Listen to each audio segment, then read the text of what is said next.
কীর্তনৈকপিতরো কমলায়তস্যৌ বিশ্বম্ভরৌ দ্বিজগরৌ যুগধর্মপালৌ বন্দে জগৎপ্রিয়করৌ করুণাবতারৌ। অবতারের সার গোরা অবতার। কোন যুগে কোন ভগবান প্রতি জীবের জন্য চোখের জল ফেলে কাঁদতে কাঁদতে আসেনি,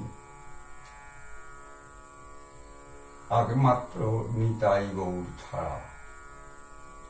অতএব গরিহত জীবে উপাস্য পরম আরাধ্য নিতাই গৌর চরণে আমার এই ভক্তি নেই অনন্ত কোটি প্রণাম।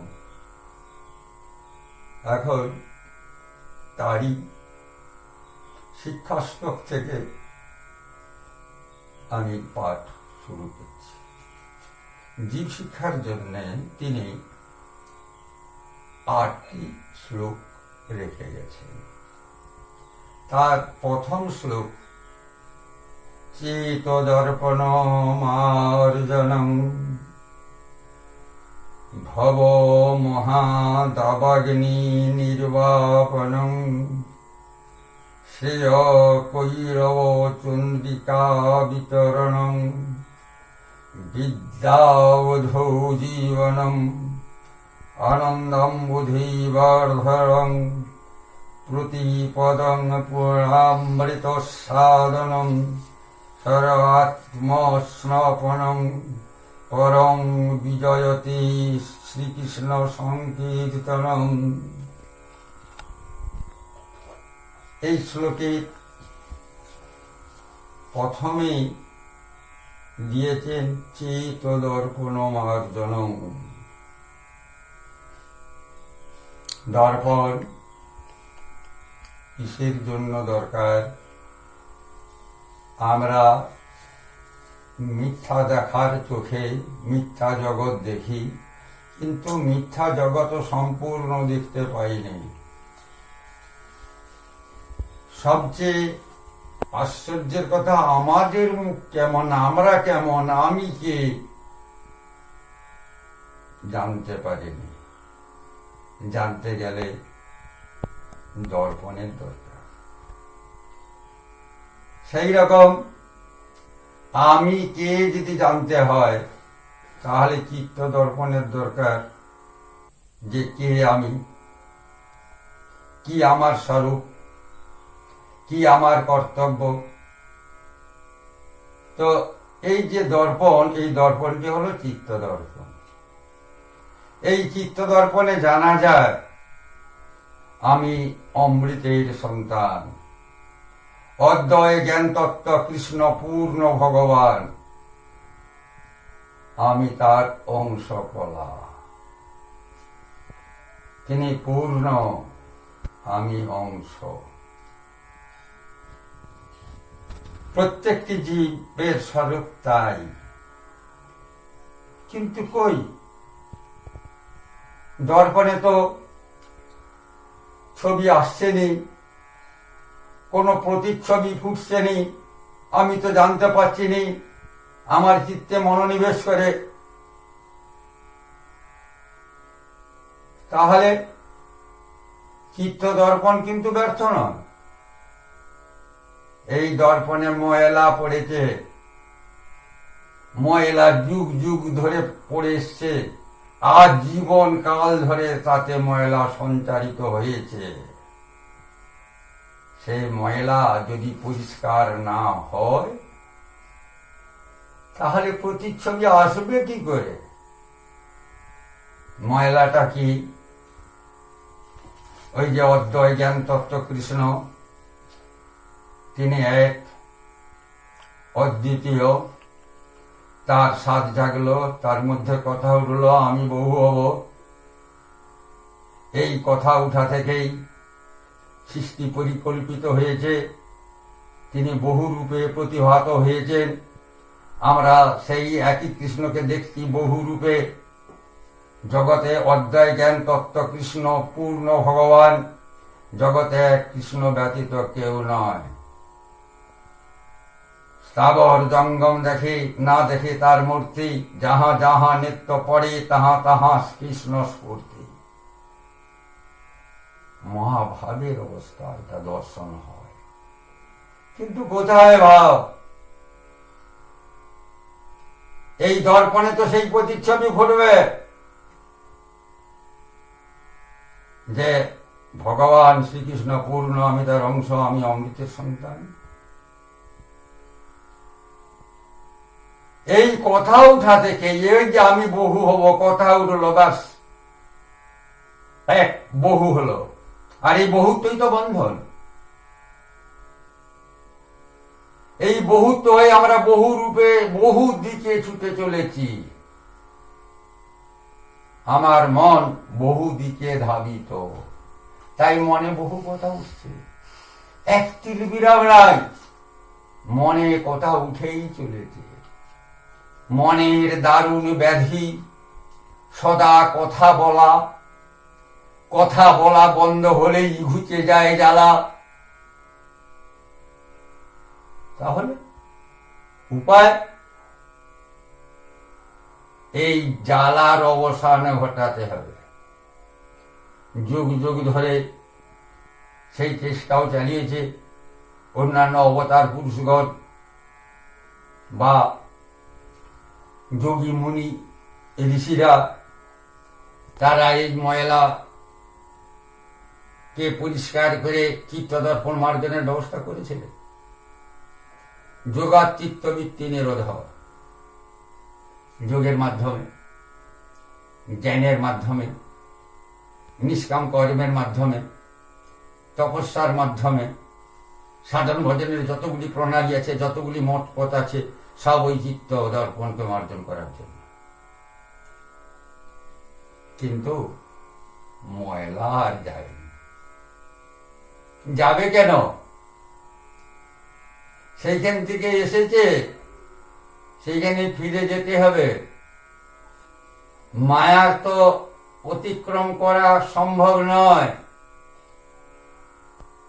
মায়া দূরতি ক্রমণীয়, যা জীবের সাধ্যের বাইরে। তাহলে উপায়, তাই মহাপ্রভু নিয়ে এলেন কৃষ্ণ সংকীর্তন। চেতদর্পণমার্জনং কৃষ্ণ সংকীর্তনম। এই কৃষ্ণ সংকীর্তন কিরকম না, এই কৃষ্ণ সংকীর্তন, কৃষ্ণর নাম সংকীর্তন হয়, কৃষ্ণ গুণ সংকীর্তন হয়, কৃষ্ণ লীলা সংকীর্তন হয়। অতএব কৃষ্ণ সম্বন্ধীয় নাম, গুণ, লীলার অবলম্বন করলে এই চিত্তদর্পণ মার্জিত হয়, খুব আয়াসে হয়। যেমন আগের যুগে ময়লা সাফ করতো, বাসন মাজা হতো, তাতে অনেক সময় লাগত, বাসনপত্রের ক্ষয় হতো এবং শ্রম সাধ্য ছিল। কিন্তু এখন বেরিয়েছে, আবিষ্কার হয়েছে পাউডার, আর জল দিয়ে একটু হাত বুড়ে দিলেই পরিষ্কার। তাই মহাপ্রভু আবিষ্কার করলেন এই কৃষ্ণ সংকীর্তন। আর এই কৃষ্ণ সংকীর্তন হাতে নিয়ে উচ্চ স্তরে নাম কীর্তন, গুণ কীর্তন, লীলা কীর্তন করতে করতে যদি প্রেমাশ্রু ধারা বহির্গত হয়, সেই প্রেমাশ্রু আর ওই মহাপ্রভুর যে পাউডার মার্জন, এই মার্জন সঙ্গে সঙ্গে দর্পণকে পরিষ্কার করে দেয়, জানিয়ে দেয় কে আমি, কি আমার স্বরূপ, কি আমার করণীয়। জীব নিত্য কৃষ্ণদাস, আমি নিত্য কৃষ্ণদাস, তাহা ভুলি গেল, সেটা ভুলে গেছি। সেই দোষে মায়া পিশাচি গলে রজ্জু দিল। সেই জন্য আমরা মায়ার রাজত্বে এসেছি, এসে ইন্দ্রিয় সেবা করে চলেছি, ইন্দ্রিয় তৎপরতায় রয়েছি। কি বেতন পাই? বেতন পাই লাঞ্ছনা, পদাঘাত। কিন্তু তবুও আমাদের সেই মায়ার সেবা করার বিরাম নাই, ইন্দ্রিয়ের সেবা করার বিরাম নাই। অতএব আর ইন্দ্রিয়ের নয়, এবার ইন্দ্রিয় যে অধীশ্বর, এই ইন্দ্রিয়ের অধীশ্বরের সেবায় নিজেকে নিয়োগ করতে হবে।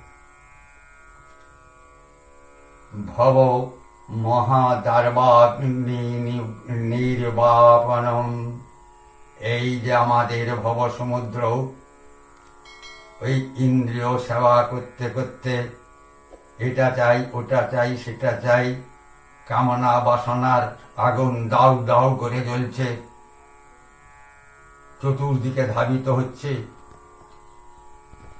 আমাদের যে পঞ্চ ইন্দ্রিয় পঞ্চদিকে ধাবিত হচ্ছে, রূপ রস শব্দ গন্ধ স্পর্শের দিকে।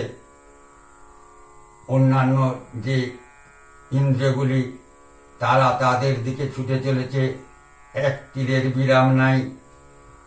মন কি করবে? মন বেচারার দেখো মায়ার সমুদ্রে দেখা লাঞ্ছনা ভোগ করতেই হচ্ছে। কিন্তু সুখ কি পাচ্ছে? চাই তো সুখ। সুখ হচ্ছে সুন্দর, হচ্ছে আকাশ। যখন কামনা বাসনা শেষ হবে, যখন জ্ঞান সূর্যের আলোতে মন আকাশ ঝলমল করবে, যখন ভক্তি সূর্যের আলোতে মন আকাশ ঝলমল করবে, তবে তো তাকে বলবো সুখ। এ সুখ কোথায়? এ তো দুঃখ। ক্ষণিক সুখের আশায় আমরা নিজেদের সত্তাকে নিজেরা হারিয়ে নিজেরাই বদ্ধ হচ্ছি। এই ভব মহাদাবাগ্নি চলেছে। তাই আমাদের মন বহির্মুখ কতদিন ধরে না অনাদিকাল ধরে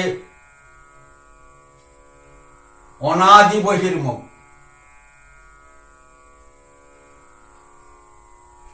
কৃষ্ণ ভুলি জীব হয় অনাদি বহির্মুখ, কখনোই অন্তর্মুখী ছিল নি। সুখের গাড়ি যে ভিতরে অন্তরের অন্তরতম প্রদেশে আমার প্রেমময়ের অবস্থান, আমরা কি অন্তরে ঢুকেছি? তার কাছে গেছি? এই ভব মহাদাবাগ্নি দাউ দাউ করে জ্বলছে। এই অবস্থায় কৃষ্ণ সংকীর্তন যদি হয়, তাহলে মুষলধারে বৃষ্টিপাত হবে, তার করুণা ধারা বর্ষিত হবে, তখন ওই দাবাগ্নি নির্বাপন হবে। এই দাবাগ্নি নির্বাপন হলে, কামনা বাসনার লয় হলে, তখন লাভ হবে সুখ, তার আগে নয়।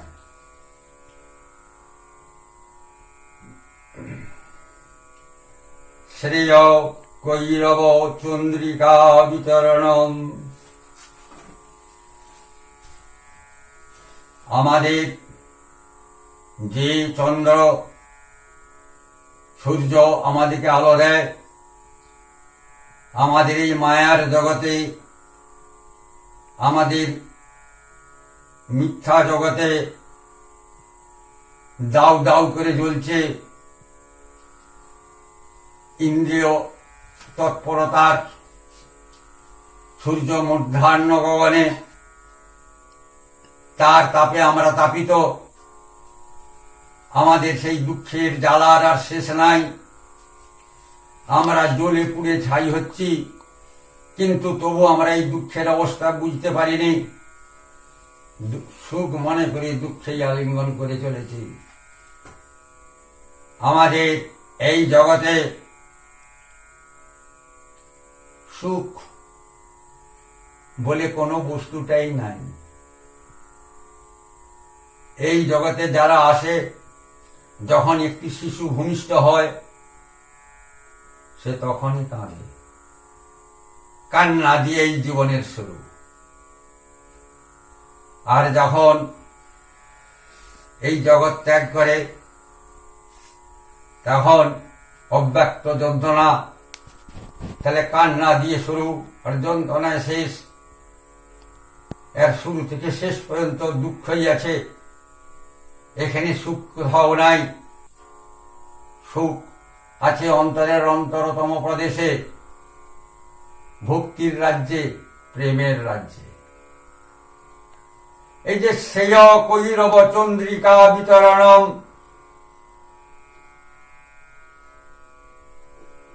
আকাশে সূর্য উঠে দিনে, রাত্রে উঠে চন্দ্র। যদিও দিনে চন্দ্র দেখা যায়, তার জ্যোৎস্না থাকেনি, কিন্তু আধ্যাত্ম জগতে চন্দ্রের উদয় হয়। এই পূর্ণচন্দ্রের উদয়ে মঙ্গল যে পদ্ধতি, শ্বেত পদ্ধতি, তার মুখ বুঝে যায়।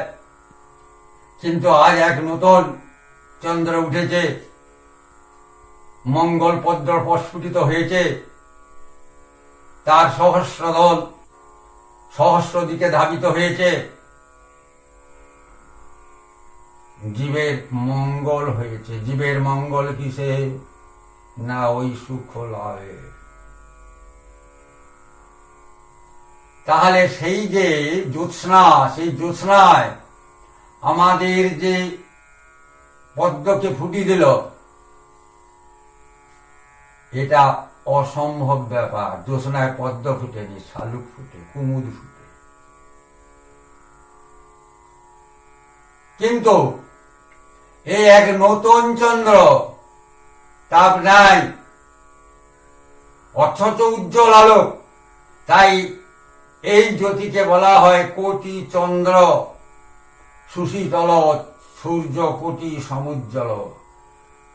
কোটি চন্দ্রের হতেও শীতল, কোটি সূর্য হতেও আলোকদায়ী। এইভাবে সেই মঙ্গলকে প্রস্ফুটিত করে কে? না কৃষ্ণ সংকীর্তনম বিদ্যা অবধু জীবনম। বিদ্যা কাকে বলে? এ সম্বন্ধে অনেকে অনেক কথা বলেছেন, সবারই কথা সত্য। ঠাকুর রামকৃষ্ণ পরমহংসদেব বলেছেন, ওরে মাকে জানার নাম বিদ্যা, বাকি সব অবিদ্যা। মহাপ্রভু রামরায়কে প্রশ্ন করেছিলেন, বিদ্যা মধ্যে কোন বিদ্যা সার? এই প্রশ্নের উত্তরে মহাপ্রভু বলেছিলেন, কৃষ্ণ ভক্তি বিদ্যা বিনা বিদ্যা নাহি আর। বিদ্যা একটি, সেটি কৃষ্ণ ভক্তি। এই কৃষ্ণ ভক্তি বিদ্যা ছাড়া বিদ্যা নাই। পাবো কি করে? কৃষ্ণ ভক্তি কিসে পাওয়া যায়? তপস্যায় না, কর্মীদের কর্মযোগের মাধ্যমে না, জ্ঞানের মাধ্যমে না। এমন কোন কর্ম নাই যার দ্বারা ভক্তি লাভ হয়। মুক্তি লাভ হতে পারে, শক্তি লাভ হতে পারে। ভক্তি লাভের পথ হচ্ছে, এক হলো কৃষ্ণ কথা, কৃষ্ণ নাম। আর একটি কৃষ্ণ নাম, কৃষ্ণ কথা যারা বলে, সেই কৃষ্ণ ভক্তের সেবা, তাদের করুণা। অতএব ভক্ত কৃপার কৃষ্ণ কীর্তন। কৃষ্ণ কীর্তন কোথায় শুনবেন? আগে তো শুনতে হবে। তার জন্য দরকার ভক্ত সঙ্গ। তাই প্রথম আদৌ সাধুসঙ্গ, প্রথমেই সাধুসঙ্গ দরকার। ভক্ত কৃপা ছাড়া কোনো উপায় নাই।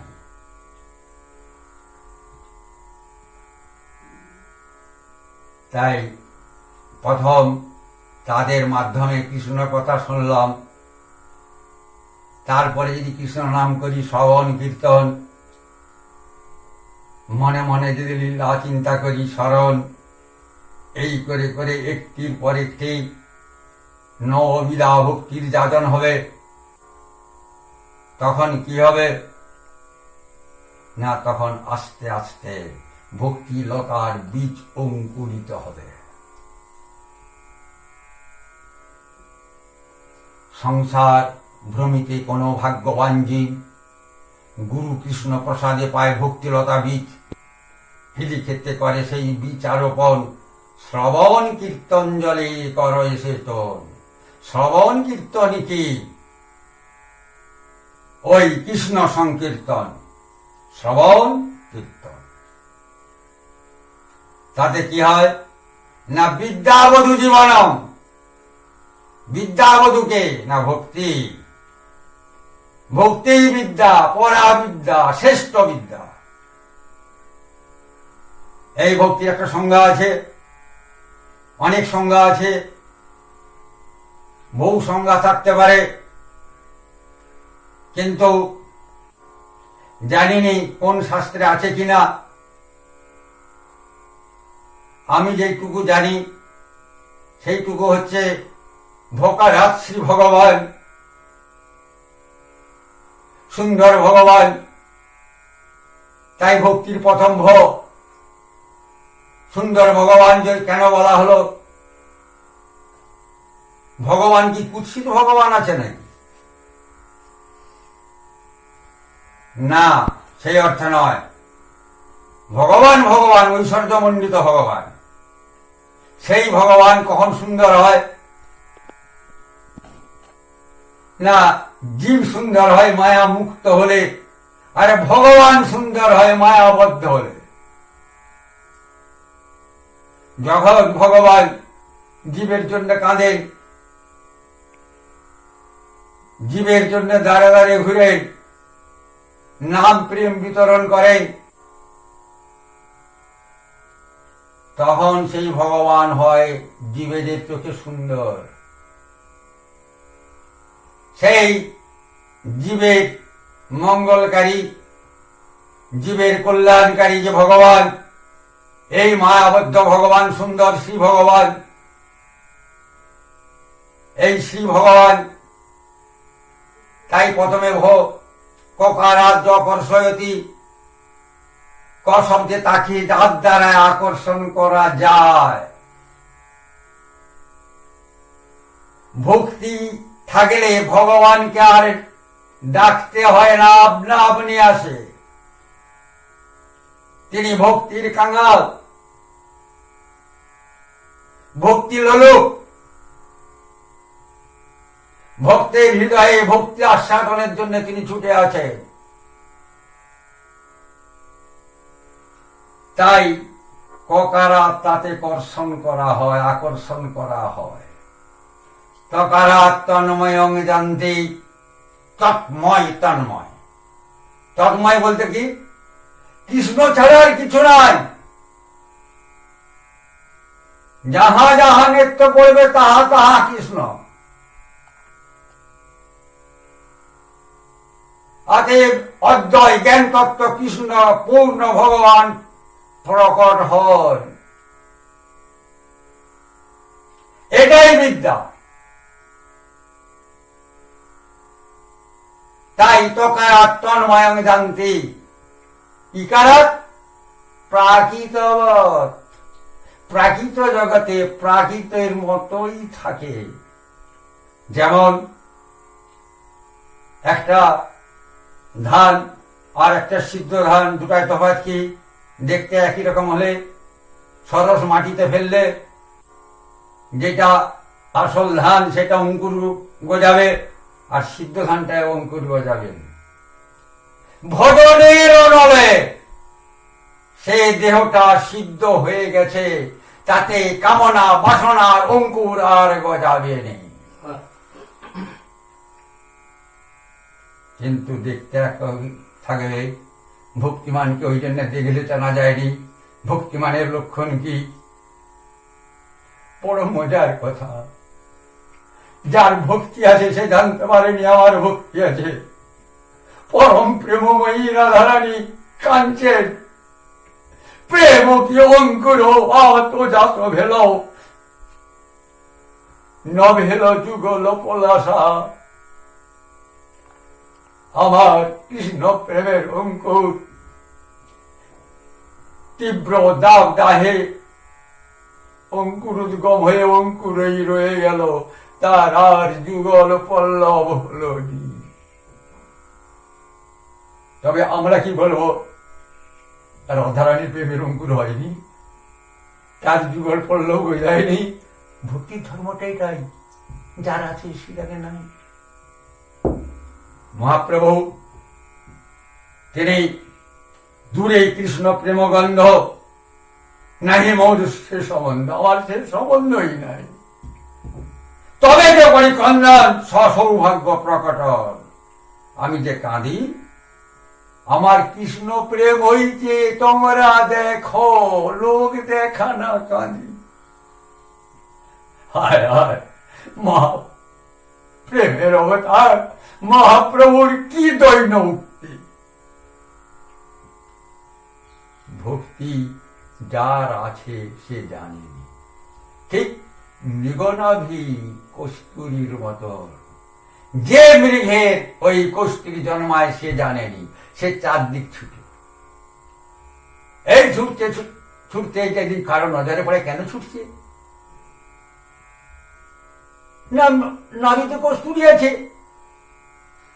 আর যে ভক্তি লাভ করেছে সে কোথায় ভক্তি পাবো, কোথায় ভক্তি পাবো, কোথায় কৃষ্ণ সংকীর্তন পাবো, চারদিক ছুটছে। এটা কল্যাণময়ের ভক্তদের প্রতি, নামকারীর প্রতি অহৈতুকী করুণা। তার করুণা ভান্ডারে আরো জমা হচ্ছে।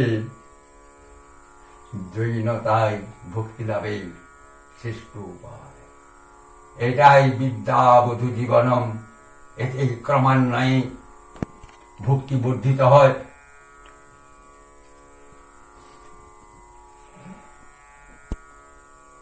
আনন্দাম্বুধিবর্ধনম। আনন্দ সাগরে জোয়ার আসে, জোয়ার বাড়তেই থাকে। আমাদের সমুদ্রে যখন জোয়ার আসে তখন বর্ধিত হয়, এই বাড়ার থামাথামি নাই, বাড়তেই থাকে। তাই আনন্দাম্বুধিবর্ধনম। প্রতিপদং পূর্ণামৃতাস্বাদনম। এই আনন্দ সমুদ্র আসে এবং তখন হয়ে যায় সব একাকার। আনন্দ সমুদ্র উছলে যায়, আপন পর নাই, শত্রু মিত্র নাই, সব একাকার হয়ে যায়। সেই একত্রে বহুত্ব দিকে সেই একত্রে স্নান করে। তাই সর্বাত্মা সনাতনম পরম বিজয়তে কৃষ্ণ সংকীর্তনম। আগে যে সমস্ত প্রণালী ছিল, যে সমস্ত পদ্ধতি ছিল, যোগ জ্ঞান কর্ম সমস্ত, এই সাধনরা এসে ওই রকম ভক্তির চরণে তাদের সাধন ফল পুষ্পাঞ্জলি দেয়। জয় গুরু, জয় গুরু।